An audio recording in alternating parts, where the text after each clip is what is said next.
trails and ghost towns. Share the adventures of our early pioneers as we explore the development of the Pacific Northwest and beyond. With your host, Mike Roberts, and historian Bill Barlee.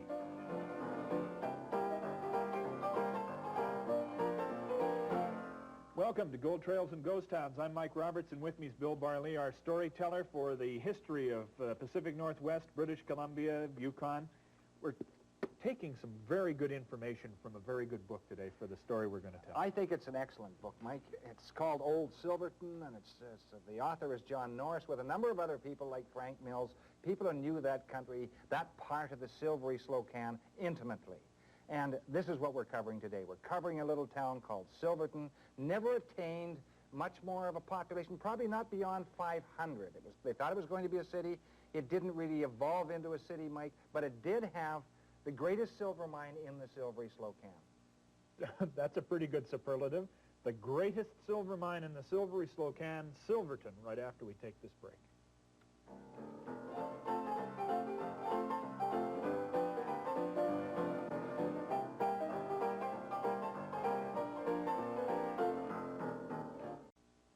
Welcome back to Gold Trails and Ghost Towns. Mike Roberts and Bill Barlee going to the Silvery Slocan, specifically Silverton, around 1890, sometime in there?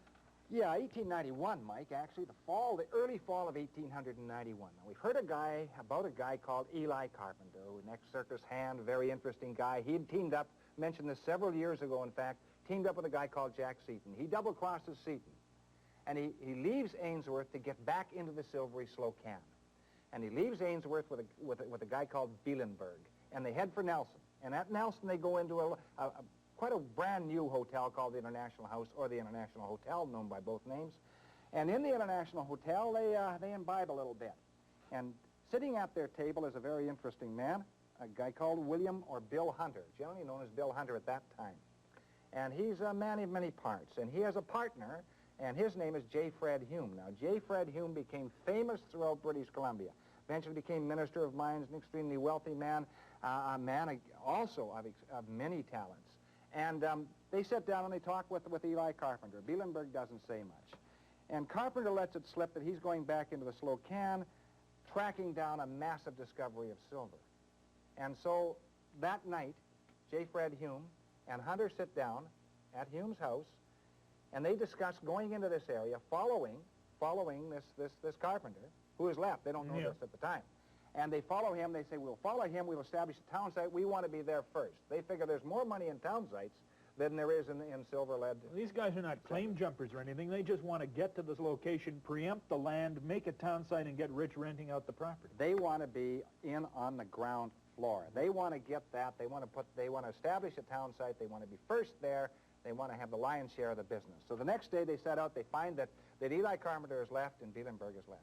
So they take a train from Nelson, fall of 1891, the snow's coming down over the hills, Mike. Yeah. They know that winter is approaching. They haven't got too much time. And in that country, you can come overnight.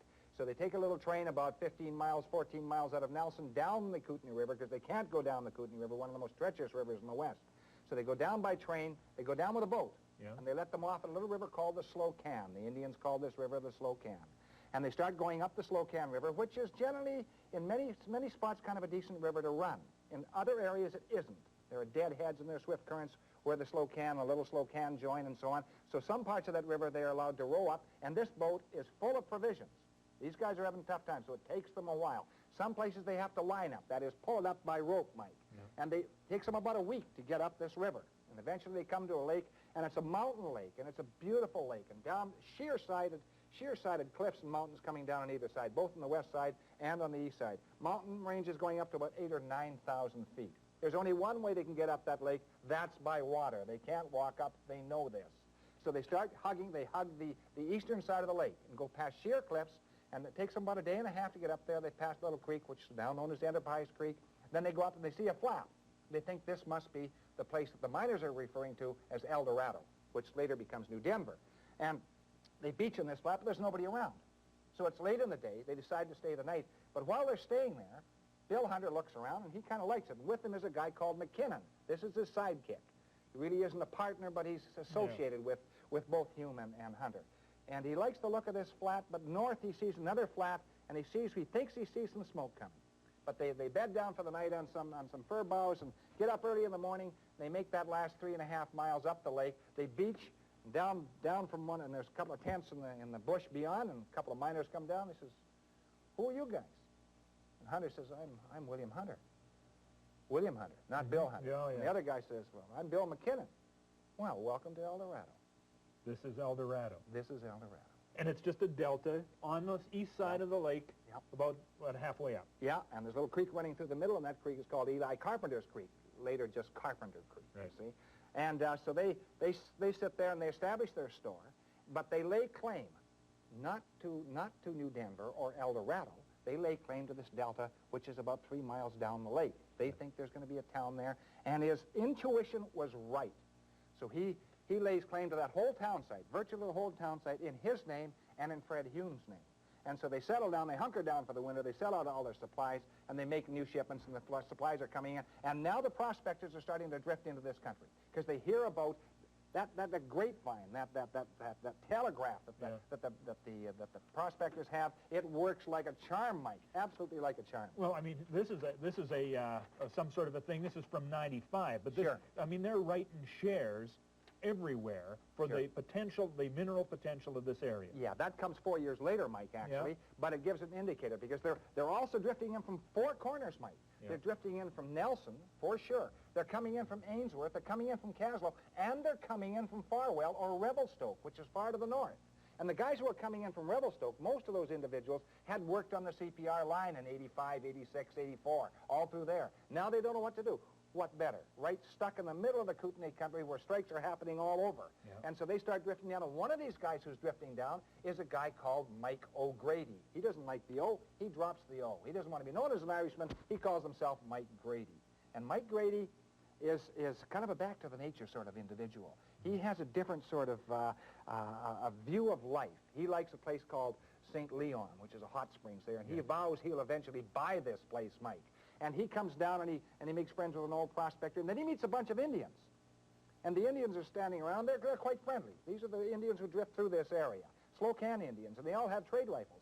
And some of them have musket balls. Well, these ones right here, one's very similar to these ones Yeah, here. very Okay. similar. Be about the same size, Mike. And he Yeah. looks at these musket balls and he said, "Hey, these look handmade," and they were actually. Yeah. And they said, "Well, yeah." He says, "Well, where'd you get the Chickaman stone, which is the lead?" Yeah. "Oh, they see a big mountain down to the south." "Oh," Grady says. "Oh, is that right? Do you want to show it to me?" "Well, sure." And then into the firelight, this is at night they're talking about it, comes a guy called Charlie Latz. And he knows Charlie, because Charlie worked on the railroad with him. And Charlie says, "Where are you going?" "Oh," he says, "Oh, we're just talking over a few things." And he doesn't tell Charlie at this Yeah, I time. can imagine He's being not. a little coy about it, right? Yeah. But this is now in the spring of 1892. Yeah. And they wait till about May, about the middle of May in 1892. Get the when snow out of the way, That's yeah. right, because these hills hold that snow for a long time. Very, very treacherous and precipitous, of course. So he and the 5 Indians start out. And they start out from around the cusp. And they come down that valley, which is quite open there, Yeah. and then they come back past a little place called Roseberry, and they come past El Dorado, but they don't go down and visit the miners. He doesn't want the Indians mixing with them. He doesn't want anybody saying anything. So they skirt that, and they cross Carpenter Creek, and then they start heading up at an angle, still on the east side of the lake, and they go up after plateau and up the mountains, and the Indians know exactly where they're going. And finally they stop in a kind of a small clearing, and they say, "This is it." He looks around, and it's spotted with float. Yeah. And float is ore-like. Broken off. Well, ore. like this, Mike. So this might be just lying out somewhere. It's Sure. a sign that it's been moved here by glaciation or something. Not really. It's probably come off the main. Oh, it's just fallen? That's erosion right off the main lode. So he knows, and this float is all over. Well, he pretends he isn't too interested. He doesn't even want the Indians to know. So he looks at it casually, says, "Yeah, okay, I see what you mean." But he notices when he goes back, he makes absolutely certain of where he has been. Yeah. He doesn't blaze it, but he has a very retentive memory. And he goes back up into that area, and then he comes back and he thinks about it and he says, "Now I can stake 1,500 feet by 1,500 feet, which is one claim. But I need more than that. And I don't know anybody except Charlie Latz." So he says, "I better bring Charlie in on it." So he goes and talks to Charlie. He said, "Look, I said, I'm onto a good thing." He said, "I think it may be spectacular. There's float all over the place." And he said, "Do you want to be my partner?" Well, Charlie jumps at the chance They go down in the middle of May, and on the 23rd of May, they stake 2 claims. One is called the Echo, and that's the one staked by Grady, and the other one is called the Alpha, and that's staked by Lance, okay? Yeah. And so we have the Echo and we have the Alpha, but they're still not convinced they have all of it. They'd like to extend it, but they're only allowed one each under the new law. So they're thinking about it. They stay there a day. They start pounding in their claim stakes. They're picking up all sorts of float, and it's spectacular-looking float. And they're sitting there on the second day. This is the 25th of May now. And they hear a commotion in the bush. And they're way up above the lake. They're thousands of feet above the lake. They're way up above a creek called 4 Mile Creek. They've been careful with the campfire, and here comes a guy through the bush. And they look at this guy, and they recognize him, a guy called Len Briggs. So Briggs comes in, but they're not happy about it. They're not sure. So they, anyway, like all miners do, they invite him to sit down and have supper, which he does. And then Mike Grady pulls his partner aside and he says, Charlie, he says, out of the earshot of Briggs, he says, I think we better bring him in. Bring him in. So now, Mike, it's a 3-man partnership.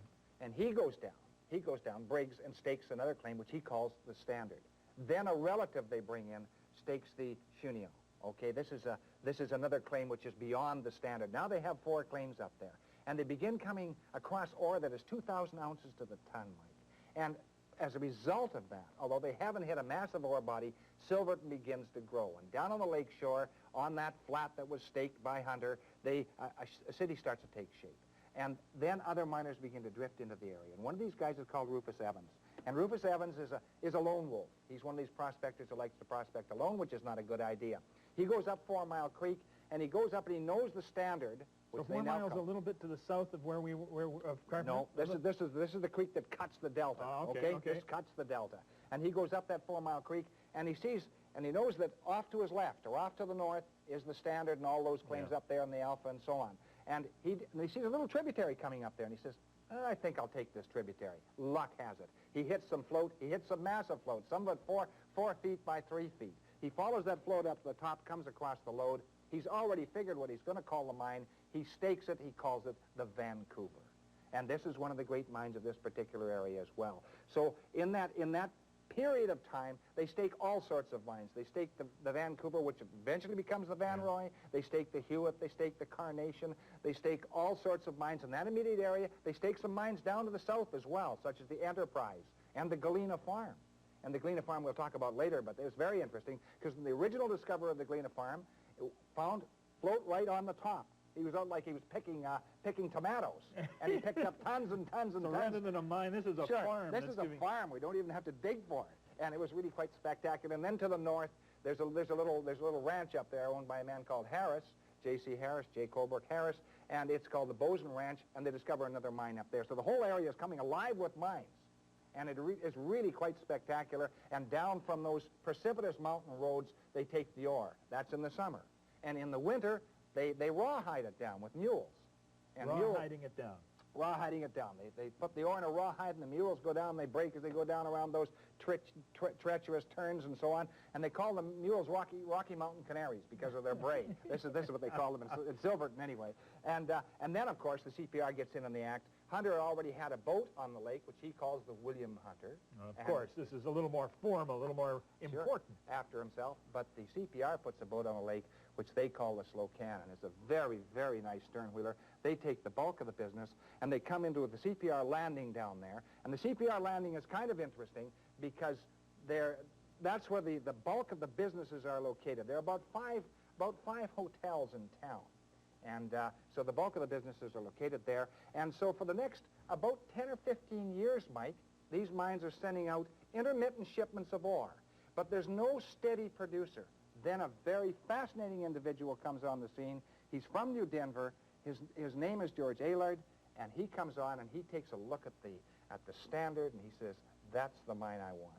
He teams up with 2 guys from Spokane, and he moves into Silverton with his eye on the Standard mine. Take a break and come back in just a second to find out how old George Aylard finds a little something extra right after these words. Don't go away.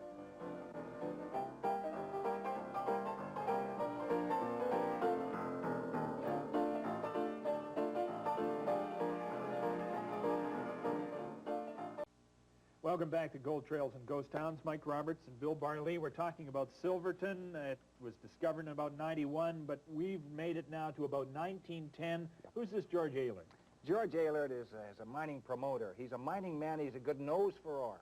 He comes up, he eventually gets control of the Standard, which they call all these claims, including the Shuno and the Alpha and the Echo and so on. And they're all in a row, more or less. And he thinks there's a massive ore body there, but he's not sure. So he hasn't been taken out yet. Hasn't been taken out. They've hit pieces and parts of it, but never have come across a significant ore body, the mother lode.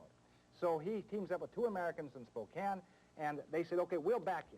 We'll back you. So they do back him, and he puts down a whole bunch of holes, puts in a whole bunch of tunnels, does not hit it. Finally, the guys from Spokane say, no, sir, it is not there. They send him up by telegraph word that to close down the operation the next day. He goes and sees the miners and the shift bosses that night. He said, boys, we've got one more day to hit it. So the next day starts, and the miners are working at double speed, and they were capable of working very, very hard. They put down all sorts of drills, and about an hour and a half before their shift ends, the drills hit a soft part of the rock. They pull up the drills, and it's absolutely solid galena and high-grade silver ore. They can't believe it. They tell the shift boss. He goes up, he tells Ehlert, and Ehlert comes down, and he says, boys, we've got to block it out, see how deep it is. They go down. It's 8 feet of solid ore. And, Mike, it is absolutely unbelievable ore. What they had hit, they'd hit the big lode. And the big lode was 2,000 feet long. And in mining terminology, that's unbelievable. 300 or 400 feet straight. 2,000 feet long, 300 feet wide, and about 8 feet thick. So not only is this an 11th hour discovery of ore, but just an astronomical discovery of ore. The mine is made, Mike. And we'll take a look at what the mine looks like at this particular juncture. Here are some pictures of the mine taking a vast sweep at about the number 5 level, and this is one of the tramways that goes down, right down to Silverton to transport the ore. It's one of about 10 tramways out of these mines, out of about a 3-mile by 4-mile radius, and this is an interesting shot. It shows a horse hauling the ore, and there's a bug in front of the horse, and that bug, of course, is inside a tin that has a candle so the horse can see in the tunnel as well. The bug is what they called the light that the horse was wearing. Sure. I thought that this was a practical joke. I mean, what horse would wear a tin can with a candle in it, but it actually was a light. Sure, and some of the miners actually took them right into the mine itself. And this next photograph is kind of interesting because it shows part of the shift, part of the crew for the Standard. And in sitting in front, the only guy sitting down is Big Pete Cafone. He is a huge man. That's right. He sits down, everyone else stands. Look at the size of him. Do we know anything about what he looks like? He's 7 feet tall. Yeah, he's a big man. He's a very powerful man. That's why he's shift boss.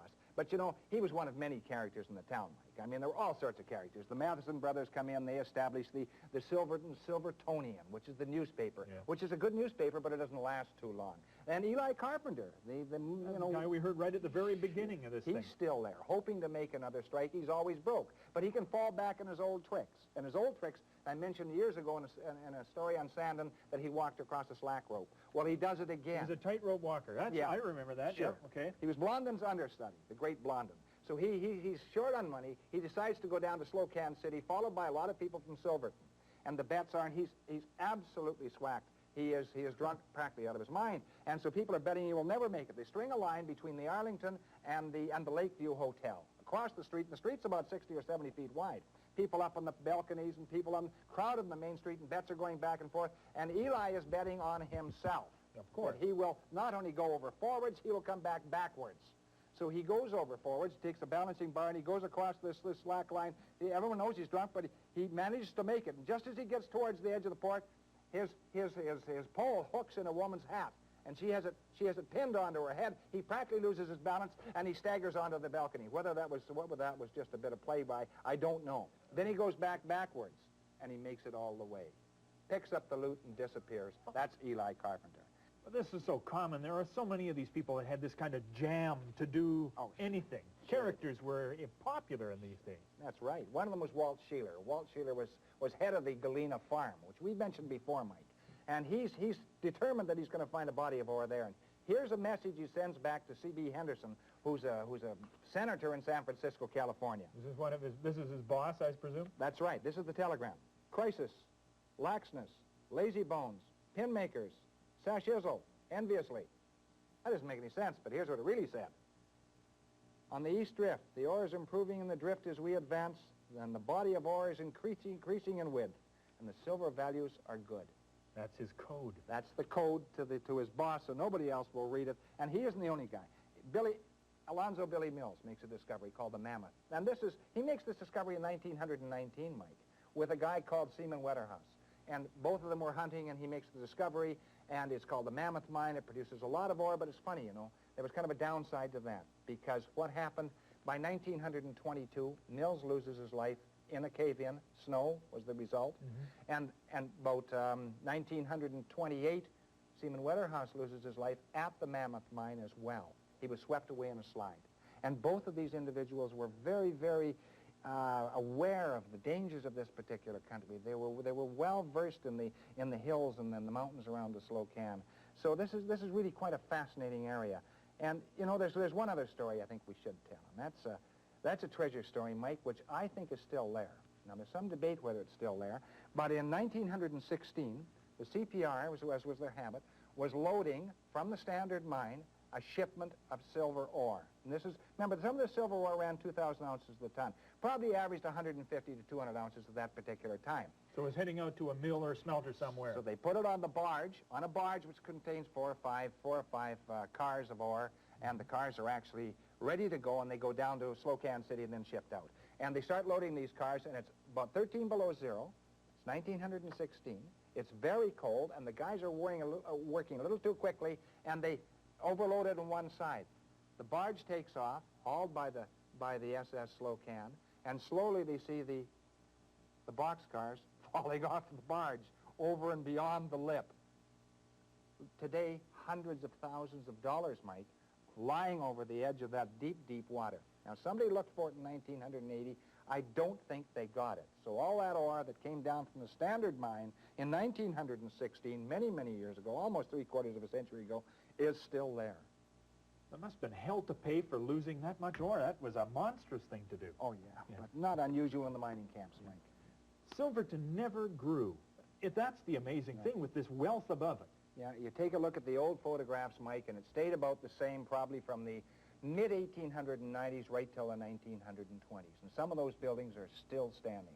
It's still a fascinating town, sitting on the west shore at least on the east shore of Slocan Lake, and those hills are still dotted with those old abandoned mines and those signs of days when Silverton was really a coming town. Well, you're of the opinion that it could come back again. I mean, the wealth could conceivably still be there. Sure, I think that Slocan country, especially around Silverton, holds a considerable amount of promise for prospectors who's willing to cover the ground extremely closely. Yeah. Well, and as we've already heard, some guys went to within an hour and a half of the last shift, knowing that there was something there and it coming through. That's right. That's a remarkable story. Oh, yeah, quite a town. Thanks, Bill. Gold Trails and Ghost Towns been to Silverton today and the Silvery Slocan. Join us next time for another remarkable story. We'll see you then.